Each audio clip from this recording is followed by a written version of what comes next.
Number 4 on my list of hardest photos to take at Walt Disney World takes us to Magic Kingdom, another dark ride.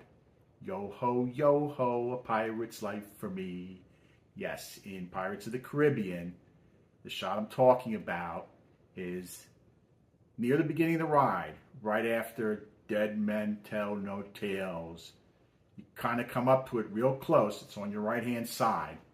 It's during the whole lightning thing. You see the ship in the background, and you see this guy, the skeleton captain.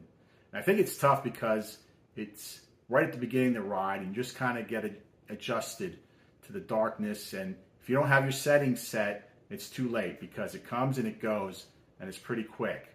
Where other shots in the ride, like the auction scene, you have plenty of time and you can rattle off plenty of shots.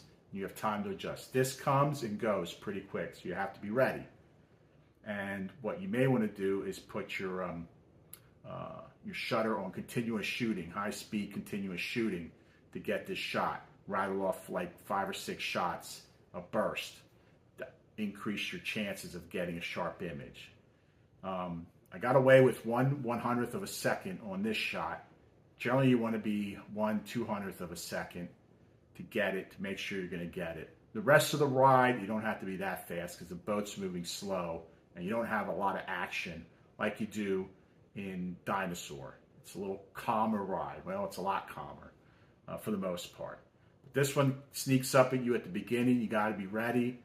Aperture wide open. I think this was 1.4, f1.4, and set your ISO to order, so you don't have to worry about that. You're not fiddling around with that.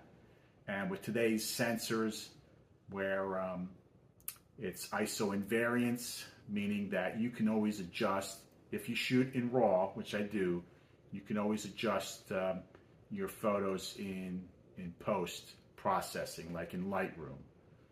And what that means is that if I'm shooting at a higher ISO than I need to be, I can lower exposure in post and get a cleaner image.